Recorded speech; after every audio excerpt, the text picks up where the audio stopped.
Today we're going to be talking about sum and difference identities.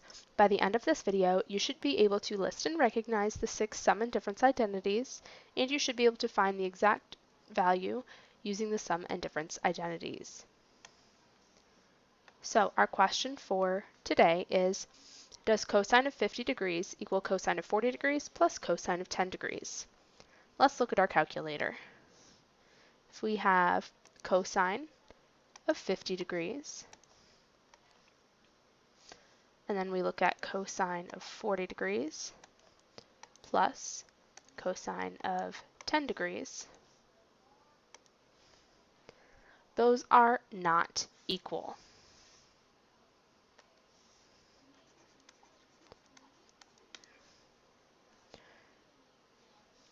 We cannot add trig functions like this. Instead, we have sum and difference identities. Now, as you read this, be careful with the plus and minus signs. The way that you will read this is sine of x plus y equals sine of x cosine y plus cosine x sine y. So the plus or minus symbol on the top here corresponds to the plus or minus symbol on the top here. It's particularly important for cosine and tangent, where some of them are flipped. For example, cosine of x plus y equals cosine of x cosine of y minus sine of x sine of y. So just be careful with the signs there. I'm not going to show you right now where these formulas came from. I'll show you that in class. So let's look at some examples. If we want to find the exact value of cosine of 75 degrees without typing it in the calculator and getting a decimal, we need to use sum and difference identities. There are lots of ways that you can add or subtract to get 75 degrees, but we want to make sure we pick values that are on the unit circle. So I'm going to rewrite this as cosine of 30 degrees plus 45 degrees, because both of those are on the unit circle. Now, if I look at my cosine sum identity, this is equal to cosine of 30 degrees times cosine of 45 degrees minus sine of 30 degrees times sine of 45 degrees. So then we just need to evaluate each of these 4 trig functions. The cosine of 30 degrees, if you think back to your unit circle, is square root of 3 over 2. Cosine of 45 degrees, square root of 2 over 2. Sine of 30 degrees is 1/2. Sine of 45 degrees, square root of 2 over 2. Now we just multiply and subtract. When you multiply these two fractions together, you can go ahead and multiply the 3 and the 2 since they are both inside the square root.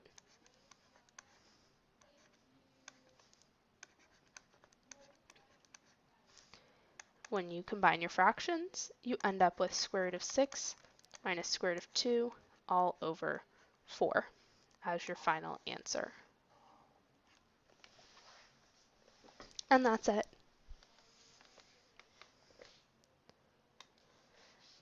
If we look at example number 2, we have sine of 7 pi over 12. 7 pi over 12 is not on the unit circle, but we can use our sum and difference identities to figure it out. 7 pi over 12 is the same as 3 pi over 12 plus 4 pi over 12. And those fractions reduce to give us sine of pi over 4 plus pi over 3. So then we can just use our sine sum identity. So that gives us sine of pi over 4 times cosine of pi over 3 plus cosine of pi over 4 times sine of pi over 3. Pi over 4 and pi over 3 are both on the unit circle, so we can figure these four trig functions out. Sine of pi over 4 is square root of 2 over 2. Cosine of pi over 3 is 1/2. Cosine of pi over 4 is square root of 2 over 2. And sine of pi over 3 is square root of 3 over 2. Then we just multiply the fractions and add.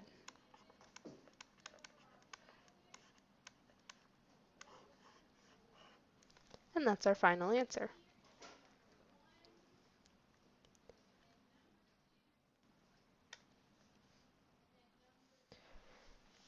Next, we have tangent of 15 degrees.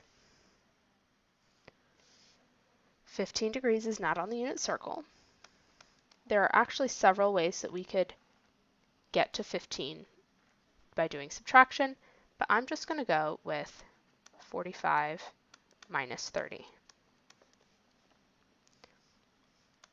So now we use our tangent difference identity, and we get tangent of 45 minus tangent of 30 over 1 plus tangent of 45 times tangent of 30. If we go back and look at our identities, we have tangent and difference, which means we are looking at the symbols on the bottom. So in the numerator, we're going to have a minus, but in the denominator, we're going to have a plus.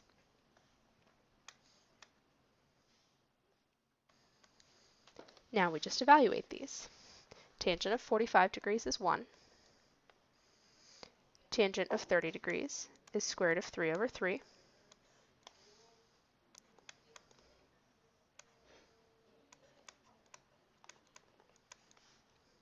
Now, we have fractions inside fractions.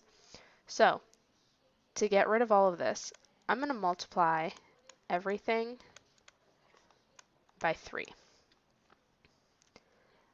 That'll give me 3 minus square root of 3, because those will cancel, over 3 plus square root of 3.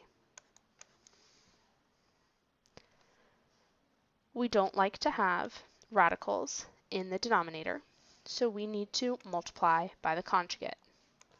So I'm going to multiply by 3 minus square root of 3.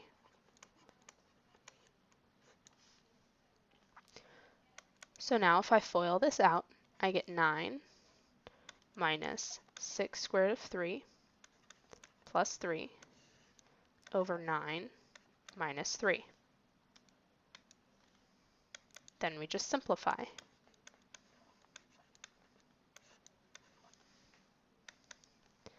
Then if we split it up and divide everything by 6, 12 divided by 6 is 2, 6 divided by 6 is 1.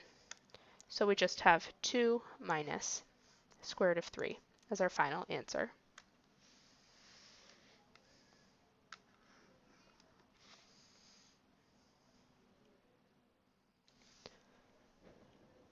Next,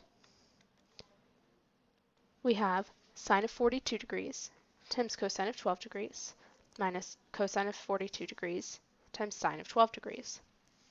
We don't know what the sine or cosine of 42 degrees or 12 degrees is because they are not on the unit circle. So we're kind of going to work backwards on this one. You can see that we have sine times cosine minus cosine times sine. Well, if we go back to our formulas, that means that we have the sine difference formula. So this is the same as the sine of 42 degrees minus 12 degrees, which is the sine of 30 degrees, which we know because it is on the unit circle, and this is equal to 1/2.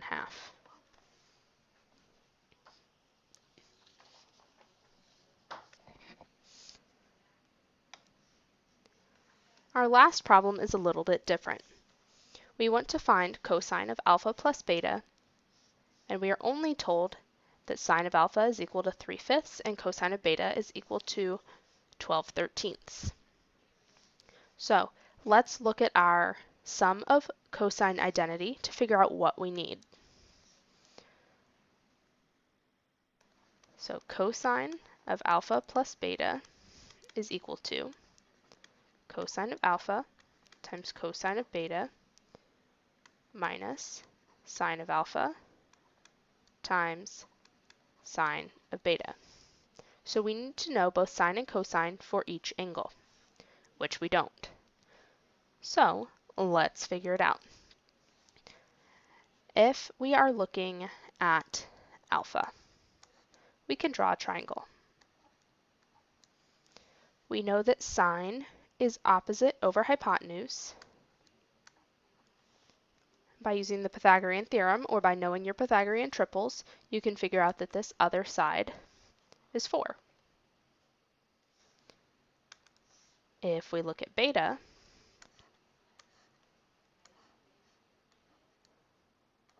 we draw our triangle. We're told that cosine of beta is 12/13.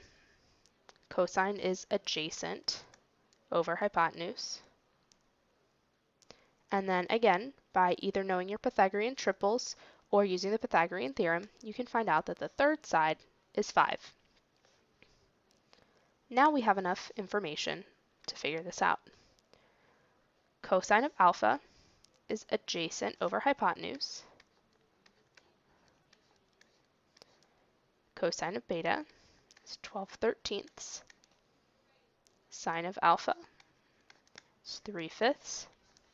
Sine of beta is opposite over hypotenuse, which is 5/13. Then we just multiply and subtract. So we have 48/65 minus 15/65, which gives us 33/65. And that's it.